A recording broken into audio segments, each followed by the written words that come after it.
Hello students, एक कदम सफलता की ओर। मैथमेटिक्स ट्रिक्स में हम आपको बताएंगे। ये बहुत ही कमाल की ट्रिक्स है और इसमें लगभग कम्पिटिटिव एग्जाम में क्वेश्चन आता है फ्रैक्शन के बारे में, भिन्न के बारे में। तो आप ध्यान से देखिएगा। ये जो हम यहाँ पर करेंगे, कई बार ये पूछा जाता है कि जो भिन्न दे दी जाएगी और इस भिन्न में छोटी भिन्न कौन सी है, बड़ी कौन सी है, छोटी कौन सी है, या फिर ये पूछा जाएगा कि इनका आरोही क्रम में लिखे या अवरोही क्रम में लिखे। तो सबसे पहले तो हम देखते हैं भिन्न क्या होती है। भिन्न किसे कहते हैं? ऊपर अंश दिया हुआ होगा, अंश होगा ऊपर, और अंश बटा हर, जिसको हम क्या बोलेंगे? भिन्न बोलेंगे। जैसे ऊपर अंश लिख दिया और उसके बटा में हर, तो ये क्या कहलाएगी? भिन्न कहलाएगी। अब जैसे ऊपर दिया गया एक आरोही और अवरोही क्रम में आप देखिएगा, आरोही क्रम हम किसे कहेंगे? जैसे यहाँ पर इंग्लिश में इसको जो भिन्न है इसको इंग्लिश में हम फ्रैक्शन बोलेंगे। तो इसको ये आ जाता है भी, इसको असेंडिंग ऑर्डर में बताइए या फिर डिसेंडिंग ऑर्डर में। असेंडिंग ऑर्डर का मतलब होता है ऊपर चढ़ते हुए, जैसे आगे बढ़ते हुए, सबसे पहले छोटा फिर बड़ा फिर बड़ा, जैसे 4 5 6 7 इस तरह से। तो असेंडिंग चढ़ते हुए क्रम में। डिसेंडिंग का मतलब वापिस आते हुए, जैसे 6 5 4 3 2 नीचे आता है। अब इनको याद कैसे रखेंगे देखिएगा आप। यहाँ पर असेंडिंग में ए है, ए से अबो चढ़ते हुए। डिसेंडिंग में डी है, डी से मतलब डाउन नीचे। और हिंदी में इसको क्या बोलते हैं? आरोही और अवरोही क्रम में। तो आरोही का मतलब क्या होता है? आरोही में कितने अक्षर है? 3। चढ़ते में कितने हैं? 3। इसका मतलब यदि आरोही क्रम आ जाए तो क्या लिखना है अपने को? बढ़ते हुए, पहले छोटा फिर बड़ा फिर बड़ा। अवरोही का मतलब क्या है? उतरते। उतरते में भी 4 और इसमें भी 4। तो कैसे याद रखेंगे? इसमें आरोही में 3 और चढ़ने में भी 3, इसका मतलब बढ़ते क्रम में। अवरोही में 4 और उतरते में भी 4, इसका मतलब वापिस आ रहे हैं हम। संख्या पहले बड़ी फिर छोटी, इस तरह से लिखेंगे। असेंडिंग चढ़ते क्रम में, ए से अबो ऊपर, डिसेंडिंग डाउन नीचे। कम आ रहे हैं, नीचे आ रहे हैं, डाउन आ रहे हैं। अब देखिएगा, जो ये बात समझ में आ गई आपके। अब इसमें महत्वपूर्ण चीज़ क्या ध्यान रखनी है आपको? ये क्वेश्चन वैसे तो हम भाग देकर देखेंगे भी इसमें सबसे छोटा कौन सा है, सबसे बड़ा कौन सा है, लेकिन यदि आप थोड़ा सा ध्यान देंगे तो ये हम देखते ही पता लगा लेंगे भी सबसे बड़ी भिन्न कौन सी है और छोटी कौन सी है। तो ये जो भिन्न दी गई इसमें आप देखिएगा, आप पहले देखेंगे इनका अंतर समान है क्या। जैसे 3 और 4 में 1 का अंतर है, 6 और 7 में 1 का अंतर है, 8 और 9 में 1 का अंतर है, 10 और 11 में 1 का अंतर है। यदि अंतर समान हो और उचित भिन्न हो तो क्या होगा? जो छोटी है ऊपर अंश देखना है, अंश जो छोटा है वो संख्या छोटी होगी, बड़ी है वो बड़ी। जैसे इसके अंदर 3 है तो 3 संख्या छोटी, 3 से 6/7 बड़ी होगी, 8/9 उससे बड़ी होगी, और 10 उससे बड़ी होगी। क्योंकि इसमें आप देखो 3 से बड़ा है 6, 6 से बड़ा है 8 और 8 से बड़ा है 10। तो अब इसमें आप देखो सबसे छोटी भिन्न कौन सी होगी इसके अंदर? 3/4 होगी। और सबसे बड़ी भिन्न कौन सी होगी? 10/11। इस तरह की कोई भी यदि भिन्न आ जाए जिसके अंश और हर में सभी में अंतर यदि बराबर दिया गया है, और सभी जो भिन्न दी गई है उसमें अंश छोटा है और हर बड़ा है, इसको हम क्या बोलते हैं? उचित भिन्न बोलते हैं। उचित भिन्न कैसे ध्यान रखना है? उचित का मतलब क्या हुआ? जैसे इसको मान लो, एक उदाहरण के द्वारा आपको समझाते हैं, याद रहेगा जल्दी भी। 4 साल के बच्चे ने 3 साल के बच्चे को उठा रखा है अपनी गोद में, ये उचित है। 7 साल के बच्चे ने 6 साल के बच्चे को उठा रखा है, उचित है।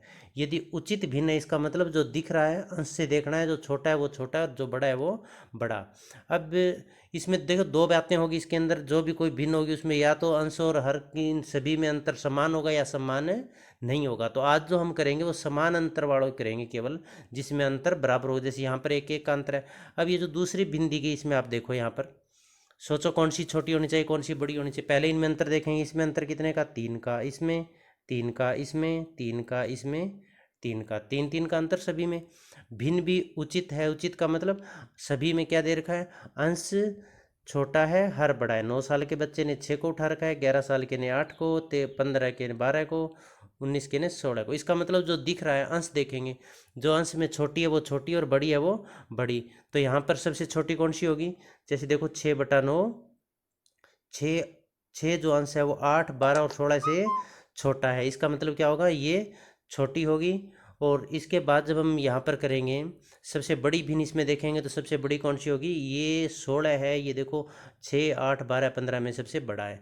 तो अब अंतर यदि बराबर दिया गया है, अंश और हर में अंतर समान है, तो आपको देखते ही पता लग जाएगा जो जिसका अंश छोटा है वो संख्या छोटी, और जिसका अंश बड़ा है वो संख्या बड़ी, यही बातें हमने यहाँ पर लिख रखी है। यदि अंश और भिन्न का मतलब अंश बटा हर, भिन्न का मतलब फ्रैक्शन, अंश का मतलब नोमिनेटर और हर का मतलब डिनोमिनेटर।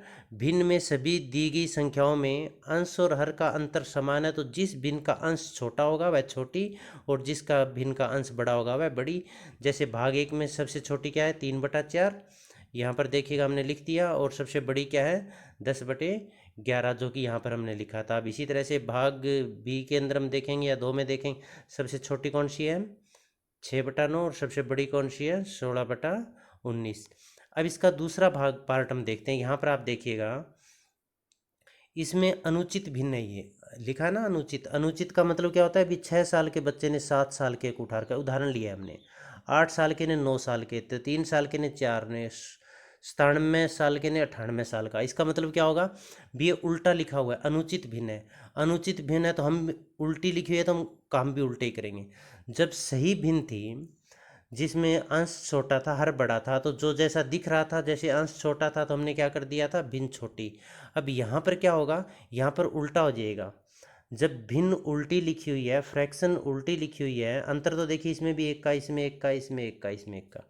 लेकिन अब हम इसमें क्या करेंगे, इसमें हमें क्या करना है, अभी इसमें छोटा बड़ा कौन सा है, पहले के हिसाब से देखा जाए यदि उचित भिन्न होती तो ये 6/7 ये सबसे छोटी होती और ये सबसे बड़ी होती। लेकिन भिन्न अनुचित है, अनुचित भिन्न है तो उल्टा कर देंगे, क्या होगा, ये भिन्न सबसे बड़ी होगी और ये भिन्न सबसे छोटी होगी, क्योंकि इसमें अंश है वो क्या है, बड़ा है, और हर छोटा है, अनुचित भिन्न है। अब आपको एक बार फिर बता दें, यदि भिन्न उचित है तो अंतर समान है अंश और हर का, तो हम क्या करेंगे, सिर्फ देखना है आपको, सिर्फ जो सीरीज दी गई है वो देखनी है। उचित भिन्न है, अंतर समान है, तो जो अंश छोटा है वो भिन्न छोटी होगी और अंश बड़ा है वो भिन्न बड़ी होगी। यदि यही उल्टा दिया गया है, मतलब अंश यदि छोटा है, अंश बड़ा है और हर छोटा है, तो जो अंश देखेंगे, अंश छोटा होगा वो क्या होगी, भिन्न बड़ी होगी, और अंश बड़ा होगा तो भिन्न छोटी होगी। तो इसमें सबसे छोटी और सबसे बड़ी भी पूछा जा सकता है। ये पूछा जा सकता है कि आरोही और अवरोही क्रम में इनको लगाइए, या फिर ये निशान देकर पूछा जा सकता है, जैसे 7/6 है और 9/8 है, इनमें से ऐसे निशान दे देंगे भी ये सही है या गलत है।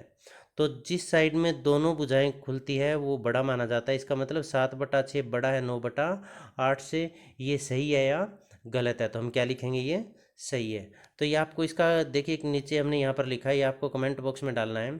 5/6, 9/10, 12/13 और 16/17 में सबसे बड़ी भिन्न कौन सी है और सबसे छोटी कौन सी है। इसी तरह से देखो इसमें सबसे बड़ी कौन सी, देखो इसको हमने कैसे किया, थोड़ा बता दें आपको भी। अंश और हर है, एक एक का अंतर है, 5 और 6 में एक का अंतर, 10 और 9 में एक का अंतर, 12-13 में एक का, 16-17 में एक का। और अंश छोटा है, हर बड़ा है सभी में। इसका मतलब क्या होगा, इसमें हम क्या करेंगे, जो जैसे दिख रहा है, अंश छोटा है वो भिन्न छोटी होगी और अंश बड़ा है वो भिन्न बड़ी होगी। अब इसी रकम को देखिए हमने उल्टा करके लिख दिया यहाँ पर। कैसे लिखा, 5/6 था, इसको 6/5, 9/10 था, 10/9, 12/13 था, 13/12, 16/17 था, 17/16। अब इसको हमने उल्टे कैसे किया, तो इसका आंसर क्या होगा, उल्टी भी नहीं है, उल्टी है तो इसका आंसर भी उल्टा होगा। ये सबसे बड़ी हो जाएगी और ये सबसे छोटी हो जाएगी। तो एक बार इनको आरोही अवरोही क्रम में करके देखना, इस तरह के सवाल आप अपने आप पास से हल करके देखना। थैंक्स।